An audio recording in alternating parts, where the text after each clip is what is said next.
I think maybe the first time I'm about to cry if I talk about this. The first time I came home, I didn't talk to my dad. I'm literally crying. I didn't have a relationship with my dad really for 6 years of my life, maybe even more than that. I completely shut him out. I couldn't do it. The first time I came home after getting clean and he looked at me, he was like, I didn't know your eyes were blue, which is like such a weird thing, but it's because my eyes were clear for the first time. He'd never seen my eyes clear.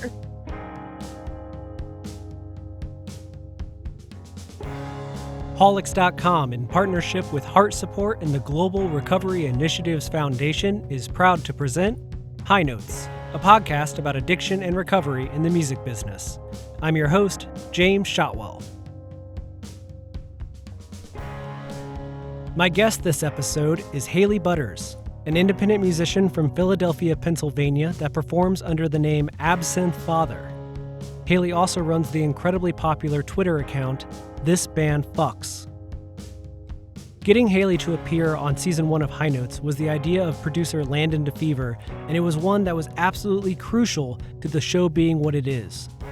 Unlike many of our guests, who are accustomed to performing in arenas or stadiums and live that quote-unquote rock star lifestyle, Haley comes from the world of independent music, sometimes referred to as the DIY scene, where performances don't take place in clubs and theaters as often as they do living rooms, garages, basements, coffee shops, barns, and anywhere in between that you can fit an amplifier and a mic stand.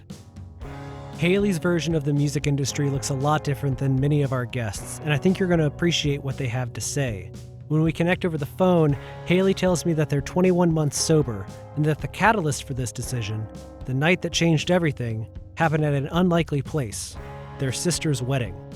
So it's actually really strange because I feel like looking back over my life, like I've been using drugs and alcohol since I was 12, and I'm 26 now. And I got quote unquote clean when I was 18. I stopped doing heroin and I, moved on to only doing, I consider them at the time, I don't now, because I think that all drugs and all alcohol is the same. But at the time, I thought I had graduated to lesser drugs. So I would be smoking weed, or I'd drink a lot of alcohol, or I'd only do coke, or I'd only do prescription drugs. And there was a lot of replacement for me for about 6 years. And then on October 5th, my sister got married. We were down in Tampa, and it was her wedding. And on the 4th, it was her rehearsal dinner.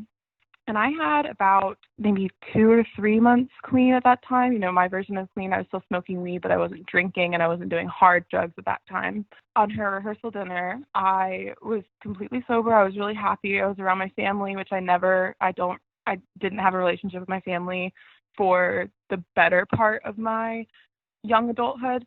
But I was there. We were all having a great time. And I said a toast for her wedding, and it was great. I didn't stumble over my words for the first time in my life. And then she gave me a hug afterwards. And my sister and I have always had a little bit of a weird relationship. But I said to her, because my grandmother had just passed a couple months before, and our grandfather had passed a few years before that. And I said, Graham and Gramps would love to be here.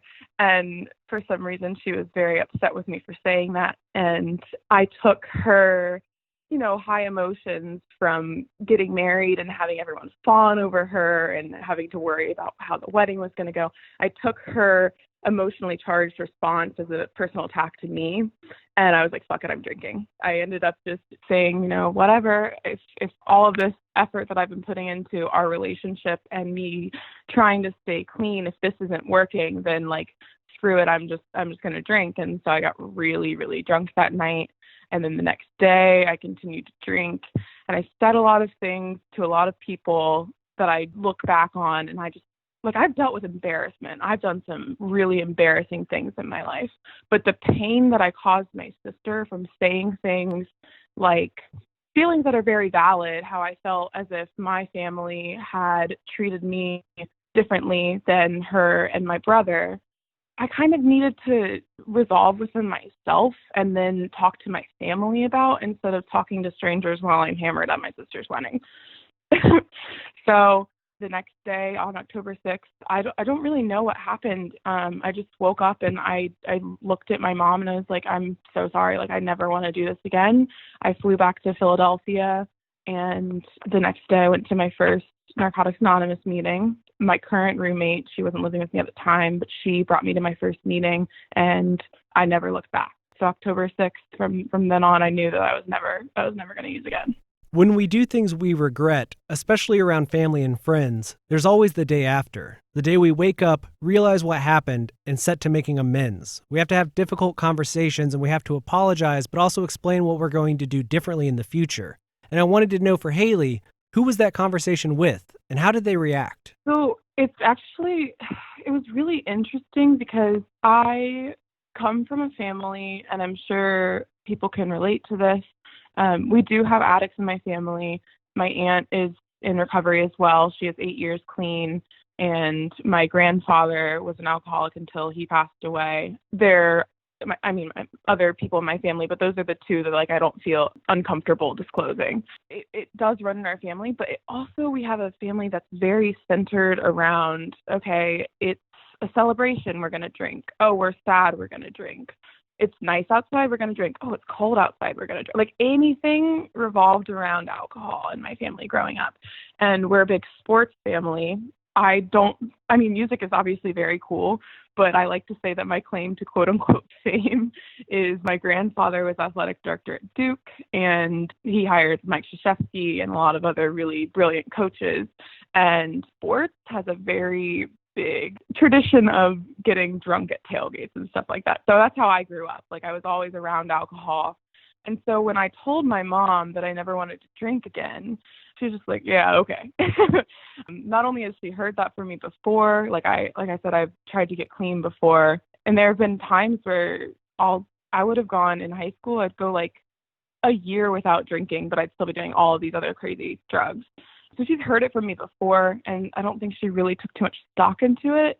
But then what really started to, let her know that I was being serious about this conversation is the actions that followed that statement up. I started telling her more and more about my life, and I was going to Narcotics Anonymous, and I started, kind of revealing what was actually going on in my brain and in my heart and in my life to her. That I realized you're actually going to stay clean this time. And it wasn't just, I'm going to stop drinking and I'm going to go smoke weed and do blow and all this other stuff. It was, you're actually serious about being clean. So I don't think she really took me seriously until 6 months in.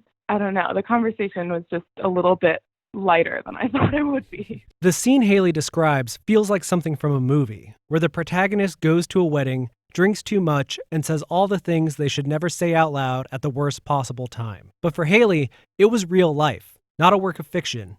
And the things said, though based in truth, hurt their relationships with friends and family alike in ways that would take them months to fully understand. There were things that, I didn't know. And this is, obviously when you're in a blackout state, I didn't know, all of the things that I had said. I remembered kind of, starting to act a little erratically. And I remember starting to say a couple of things, but I didn't think that I said anything that bad. So I really didn't know how much I damaged my relationship with my sister until a couple months into my clean time, where my mom was like, this is what you didn't set. And I was like, oh my God, my bottom, that I consider that my bottom, which in hindsight over the past 12 years of me using from 12 to 24, there were technically worse bottoms, but not bottoms that brought me to the revelation that I needed to stay clean. So it was really interesting. I didn't really say or do anything terrible, but it was not so much the words that I was saying, but the damage that I inflicted on my sister, because that was her day.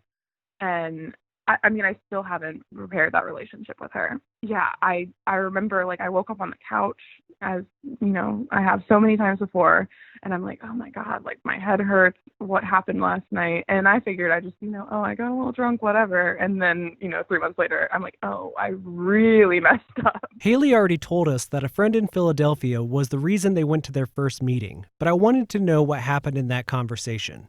What did the friends say to Haley? How did they know that now was the time to go to a meeting, and why did they trust their friend so much? I had met my current roommate a couple months prior, maybe like a month and a half or 2 months, and she wasn't the first person that I knew who was in recovery. We actually met through a mutual friend who, at the time, he had 4 years and clean, and I was a part of not all of his clean time, but most of his clean time. So I knew people that were in recovery. I just never really thought of it as a possibility for me. And when I got back, I don't know why I texted her instead of him. I don't know why she was the person, but it turned out she was the right person for me to go to. I think things just work out like that. And I just texted her.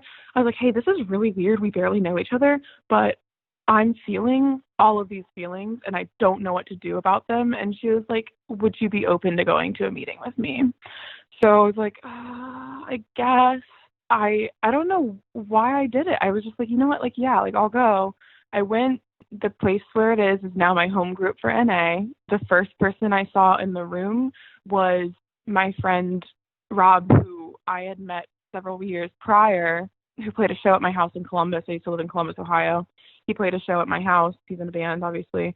And he was the first person I ever talked to about my journey with addiction, how I wanted to get clean, but I couldn't do it. And after I talked to him that night several years prior, I stayed clean completely clean for 9 months, which was the longest I had ever done until this point. So I just felt as soon as I stepped in the room, I was like, oh, I need to be here. And I didn't know that I was going to keep coming back. I just kind of let myself, and I don't know why everything happened the way that it did, but it happened perfectly. And now like this person that brought me there is my roommate and one of my best friends. And we're both still clean and we support each other. And it's just, I don't know why it happened, but it did. Haley is incredibly lucky that the first meeting they attended worked for them. They felt less alone, they felt like someone cared about their recovery, and they were on a different path in life. That is not the case for everyone. Some people go to their first meeting and never return. Others go for a while, get clean, but ultimately relapse and leave their group out of feelings of shame or guilt for letting other people down. For Haley, that first meeting changed everything. But of course, that didn't mean that recovery was going to be easy. Oh, God. The first 90 days were very weird. I decided that it was a great idea to go on tour with 30 days clean, which in hindsight, I'm very lucky that I came out of that still clean. But basically, I went in and every single thing that I've ever done in my life up to that point has, my own thinking got me there. My own thinking, my own actions got me into that room. So I knew that I had to do something different. And the only thing that I could possibly think of was to release all of I have kind of a type A personality sometimes. So I just needed to release all that control and just listen to the people that were there who had more time clean than I did. Listen to the people that were speaking who had stories that, none of us have the exact same stories, but anybody that walks in that room I can relate to because we've all, experienced the same feelings. So I knew that I had to listen to other people. I knew that I had to take advice, and I just did that. I don't know why I did that because I've never done that before in my life. But for 90 days, I listened to every single thing that people told me. I got a sponsor who, at the time, she helped me through almost a year clean. And when I went on tour, I had 34 days clean, which she was like, you can't go on this tour. And I was like, I'm not going to. I've listened to everyone else so far. I'm going to ignore this one piece of advice and I'm going to go anyway. And so I went on tour. It was I want to say it was a 45-day tour, maybe a little bit less, maybe 40. And I probably bugged the crap out of her because I called her every single day with any sort of problem. I was like, oh my God, they put cheese on my Taco Bell order and I'm vegan. And she'd be like, okay, is it going to make you use? No, not today. And just little tiny things like that. I just used the crap out of her. I had the literature on me and I'm a big reader and I'm kind of aloof at shows. Not that I want to be, but I just have a little bit of anxiety, so I'll read at shows, and I started reading the Living Clean book. So for the first 90 days, I wasn't even in the rooms. And when I got back from tour, let's say 75 days clean the next 2 weeks, then I really rooted myself in. And I would go to a meeting every single day. And I was just like, if I've gotten through a tour and 75 days clean so far, just from listening to other people, calling people in the program, and reading this literature, how much better is my life going to get if I actually work this program? And so that's what I did. And, after 90 days, I still do that. I probably make like at least 5 meetings a week. I don't have anything else to do. So I don't know. I just really rooted myself in there. People in recovery always have these little nuggets of wisdom that they've picked up from their journey. They're usually 1 or 2 sentence phrases that convey very big ideas in the simplest terms possible. And I was curious to know if there were any of those in Haley's mind, things that they carried with them to help them stay on the path to sobriety. Okay, yeah, I love keep your side of the street clean. I love one day at a time. But some of my favorite, I think I heard this in a meeting when probably right around the time I had 6 months, which I look at the 6-month period and the 9-month period as I went through really big metamorphoses. Around the 6-month period, I heard this thing that was, if you want self-esteem, commit esteemable acts. So I started thinking like, oh my goodness, like the reason that I feel so broken sometimes is because like I don't act the way that I need to act to make myself feel good. I used to be very self-centered, and I would look at life as I'm the main actor in my movie and everybody else is just a supporting cast. And that's a really, really messed up way to think about life. So when I heard that phrase, I really leaned into and this is another nugget, keep what we have by giving it away.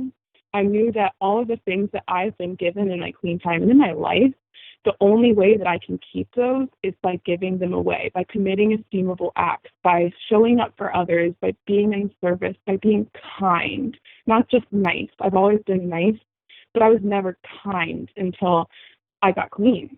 Because I no longer do things because it's going to make me look good. I do things because I wake up every single day and I think, what can I do to make someone else's life easier?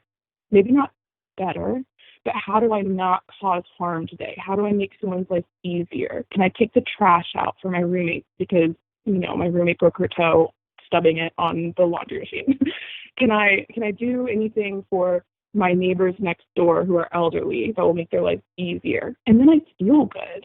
And I don't do it because it's going to make me feel good. That's just a happy side effect. So those are 2 big ones for me. Just keep coming back. Like that's such a little one that people say at the end of meetings. And it's true. Like if you just keep coming back, if you just, stay through this one day clean and then wake up tomorrow and try to, get another day clean, one day at a time, it stacks up into, 21 plus months for me. It stacks up into tangible time that you've made a difference in your own life and other people's lives. And it just keeps getting better every day. That's a great answer. I really enjoyed it. Good job. High five. Thank you. I learned it literally from other people. It's definitely not my own natural thinking. The first step in the recovery process is admitting that you have a problem. Admitting that you're an addict and that you need help can change everything. And once you do that, you start to learn other things about yourself. Hobbies that you never knew you had, or passions that you want to pursue. Or maybe it's just feelings that you've been holding on to for years and are now holding you back. This is what Haley's learned. Oh man, I didn't know who I was until I got clean. I think that's something that people can really relate to. But when I got clean, I learned who I was just in general. But some of the things, and I picked up some hobbies. I've gotten way better at a lot of things that I always tried my hand at, but never could stay clean long enough to really focus on. I think that more than outward things, more than like hobbies and stuff, it's just I've really been introspective for the past almost 2 years. I've learned a lot about how I react to situations, how I used to victimize myself. Not that like nobody's life is easy, but I used to just really think that everyone was kind of out to get me, and I was always defensive, and I thought that, poor me, poor me, poor me. And then I started realizing, like, okay, I'll take my biggest relationship that I will have to, make amends with is my father. And that's going to be on the ninth step, which I'm not there yet. But when I get there, I thought my whole life that everything bad that happened to me was because of him and because of my ex-boyfriend. And in terms of my father, I have to look at it and realize that I did things to him, whether it was in retaliation or just acting out, that really hurt our relationship just as much as he did things to me that hurt our relationship. And realizing that pain and the hurt that is caused in any relationship is not always just one-sided. It definitely can be. I'm not talking about, abuse or anything like that. But in terms of just causing emotional heartache with people, I had to own up to a lot of the things that I did too. And, that's a really, really hard pill to swallow. And I hate to use that phrase in this situation, but it was life-changing for me to have that kind of revelation. And then other than that, I think that a lot of the traits that I have that I used to consider weaknesses, I now see as total strength. I don't want to be one of those people who, like, what's your biggest strength in like an interview, and then they're like, oh, well, I'm too kind. But I definitely had the tendency to be, I call it objective now. I feel like I have the power of discernment now. But I used to think that I was a fence sitter. So I never was able to make decisions. I was never able to judge people harshly. And I used to think that I had to, like, if somebody got, I don't want to say canceled, but called out on something negative that they've done in their past, instead of, like, I used to be like all on board. This person sucks. Like, F this person can't do anything. And again, this is not abuse or anything like that. It's just like if they've said a negative comment. I'm non-binary and I'm also not straight. I don't know what label I am. I don't really feel like putting myself in a label. But if they said something that could have been considered homophobic or transphobic in the past, instead of this person should be gone forever, now I'm like, okay, like let's try to bring this person in and educate them. And I think that's been a really big change for me and really important because it's flexed my ability to empathize, which I thought was a negative thing. I'm overly positive all the time, which I used to think was a negative thing too. And now I'm like, okay, but it makes me realize that people can change just as I've changed. And I think that's a really beautiful thing. I'm not sure people will classify Haley's music as punk, but the way they approach their career certainly is. Haley exists in the world of DIY music, which is sometimes called the indie music scene. Instead of playing bars and clubs every night, Haley is often playing non-traditional venues like houses or coffee shops or really anywhere a person's willing to put on a show. As a result, the community around their music is unique as well. In fact, all of Haley's experiences in the music business are vastly different than that of the other guests we've had on High Notes, and I wanted to know, as a sober person, what's it like to navigate the DIY community today? At first, that first tour for sure was difficult. I made it very obvious to my bandmates at the time. I'm a solo artist, but I usually have people, when I want to do a full band tour, I have friends that will play with me, and I'm evolving into a full band now. But I'm going to speak on two experiences because I've had the experience full band, which is completely different than me being alone in my car for a month and a half. So the first tour that I went on was a full band tour, and I had my roommate at the time, and then they used to be in a band, and their two bandmates were like, oh, we want to do this too. We like your music, and we want to go on tour, so like let's go together. And I was like, perfect. So we'll do a full band tour. And we went. I didn't know the other two very well, but I knew my roommate, and I tried to be as vulnerable as possible with them and say, hey, I don't drink or do drugs. If we could abstain from doing any hard drugs or like just not put it in my view, that'd be cool. And they were like, oh, like that's completely fine. Like if we smoke weed, we'll do it elsewhere. If we drink, like we'll do it elsewhere. And I told them it was like what I'm going to do. And I don't know, I think maybe my sponsor told me to do this. I definitely didn't think of it myself. I'm not that smart. But she told me to, if we were playing in a small club or in a bar, the drink tickets message the people ahead of time, be like, hey, instead of drink tickets, can we get a vegan meal? Or instead of drink tickets, can we get a buyout, like $10 or something?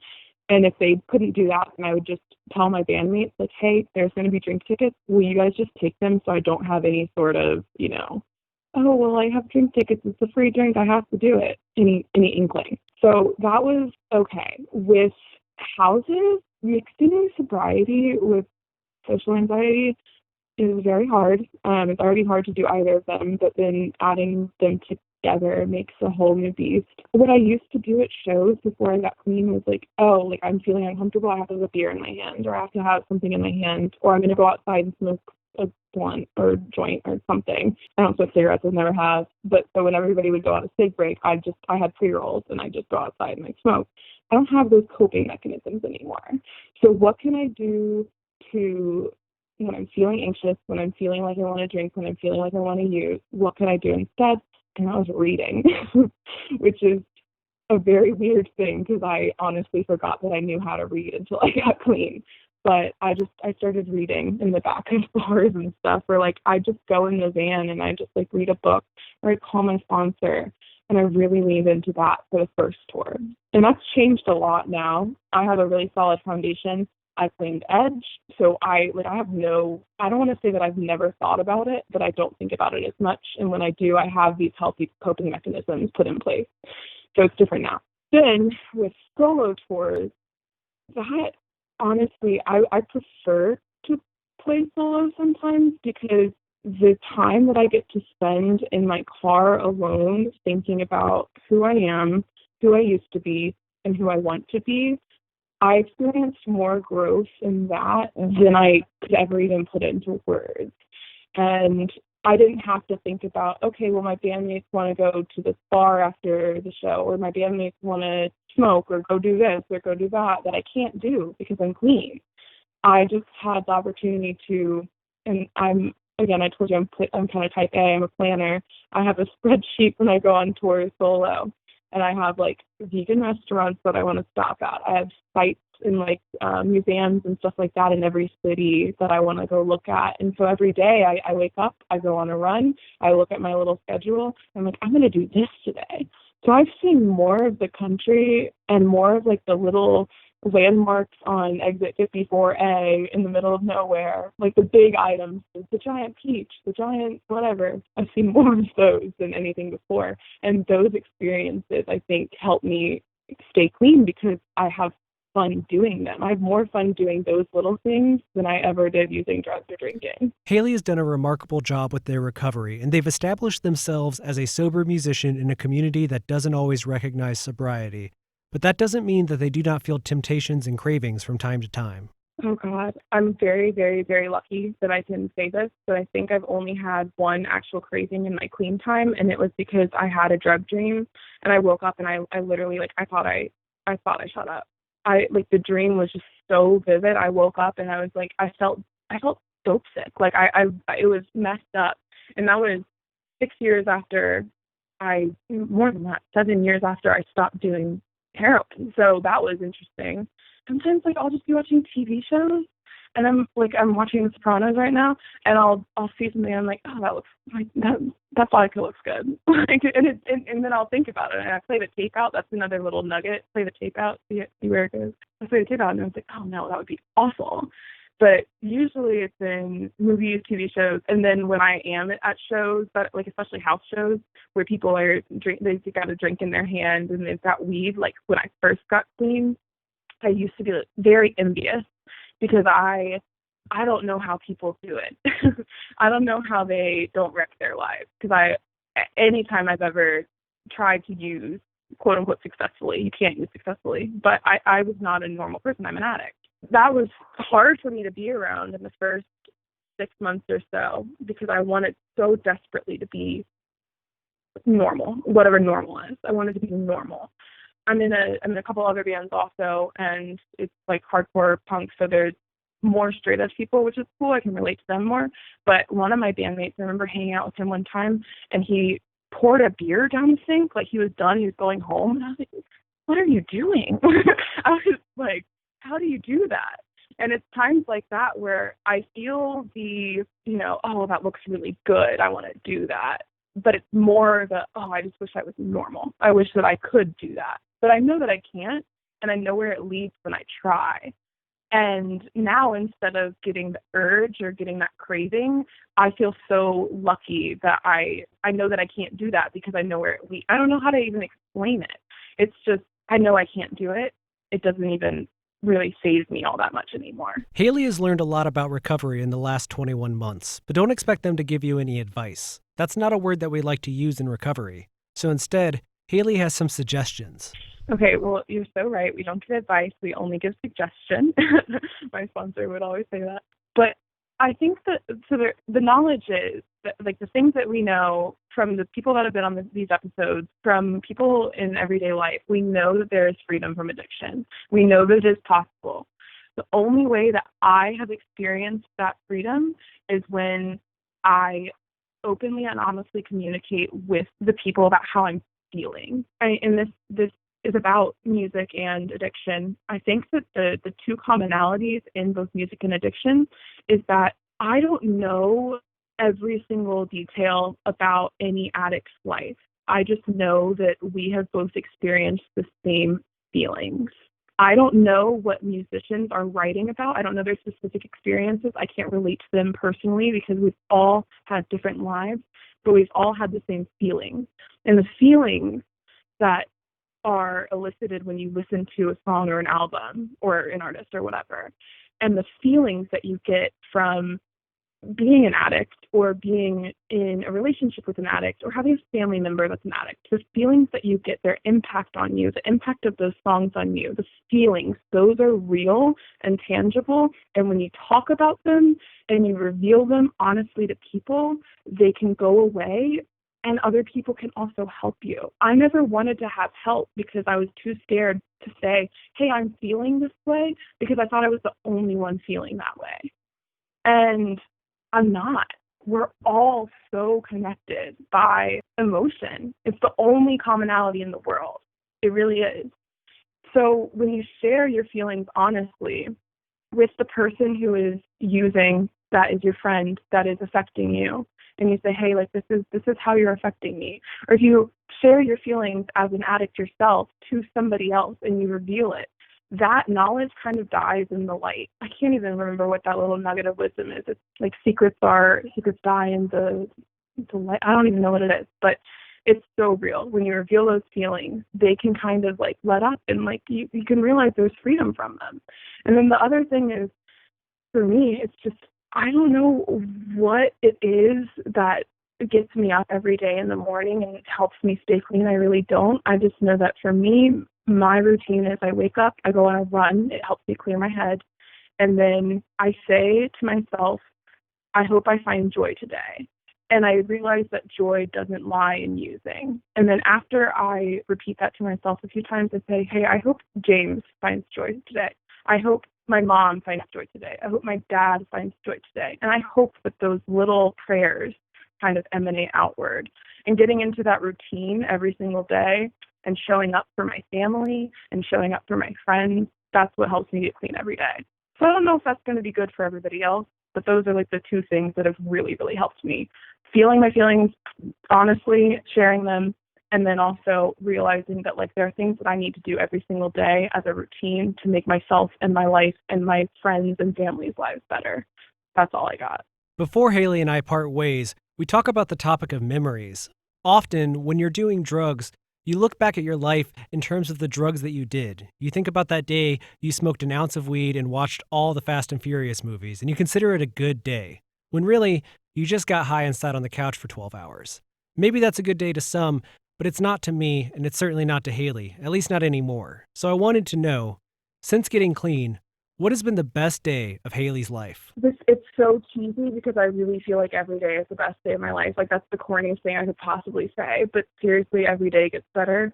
But if I have to pinpoint one, I think maybe the first time I'm about to cry if I talk about this. The first time I came home, I didn't talk to my dad. I'm literally crying. I didn't have a relationship with my dad really for 6 years of my life, maybe even more than that. I completely shut him out. I couldn't do it.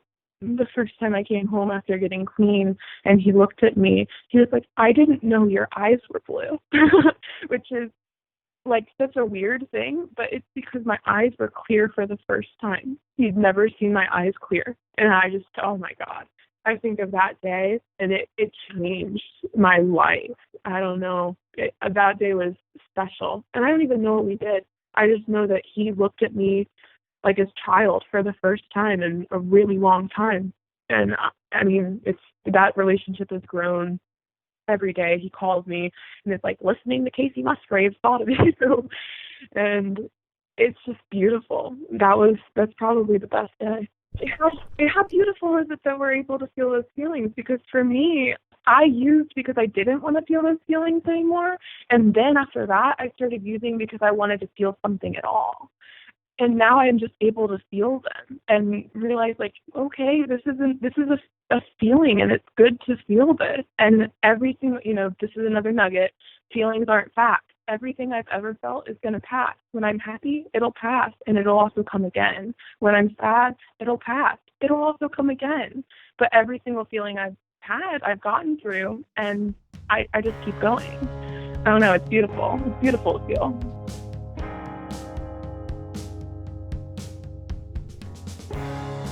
I could not have said it better myself.